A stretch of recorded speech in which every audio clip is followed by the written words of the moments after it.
यहाँ आए थे तो कम से कम आप एक दिन ज्यादा लेकर आते, और जिस मकसद के साथ आदिवासी समन्वय मंच ने ये कार्यक्रम, ये सेमिनार आयोजित किया था,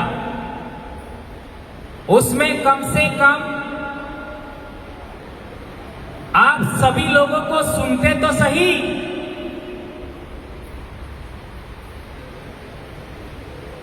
सभी वक्ताओं को सुनते, महिलाओं को सुनते। पेशेंस कितना है, धैर्य कितना हमें, इससे साबित होता है कि हमारा समाज कितना बड़ा संकट में है। संकट और समस्याओं की बात करें तो आदिवासी एकता परिषद का प्रथम कार्यक्रम मेरा 2003 में फर्स्ट जुड़ा था, तब से देख रहा हूं, और मैं एक रिसर्चर भी हूं। समस्याओं पर बोलते हैं, बोलते हैं, बोलते हैं, बोलते हैं, हमारे साथ ये हो गया, वो हो गया,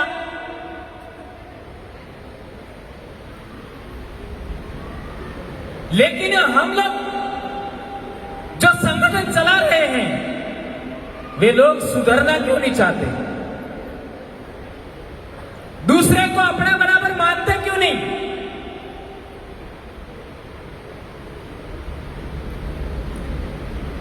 जितने भी देश भर में संगठन हैं, माना कि एक राज्य के अंदर माने हम लोग एक राज्य के अंदर प्रभावशाली, चूंकि मेरा भी 20 साल 22 साल समाज में काम करते हो गया, तो मेरा भी अपना अनुभव है। मेरे अनुभव को आधार मानूं मैं तो एक राज्य में 4 से 5 प्रभावशाली संगठन होते। यदि हमारे 10 शेड्यूल एरिया वाले राज्यों का अध्ययन करें तो 50 संगठन हुए। एवरेज 5 मानो, 50 संगठन देश भर में प्रभावशाली हैं। उन प्रभावशाली संगठनों को जोड़ने के लिए तो आदिवासी समन्वय मंच बना, और जो साथी हमारे कल आ गए थे, हम लोग पड़ोस में ही कर्नाटका में थे, उन्होंने बताया मुश्किल से 100-150 लोग बैठे थे और आए हैं 2500 के करीब। इसका परसेंटेज देखिए। हमारी प्राथमिकता क्या है? घूमना, फोटो सेशन लेना, मैं सब में कैसे अच्छा हो जाऊं, ये सब चीजें हमारी प्राथमिकता है। तो कैसे हम लोग आगे बढ़ेंगे? तो मैं बता रहा था कि देश भर में यदि हम लोग 50 संगठन प्रभावशाली हैं, उनको जोड़ना चाहते हैं तो क्या तरीका हो? 10 साल समन्वय मंच का भी हो गया।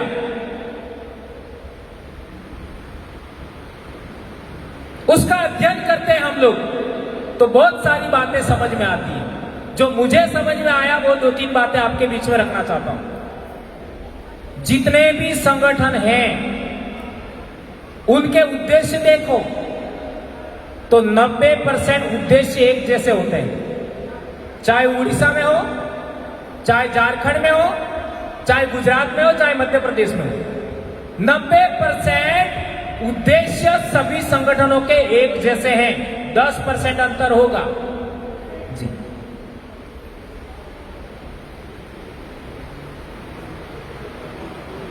अब कार्यकर्ताओं को देख लीजिए।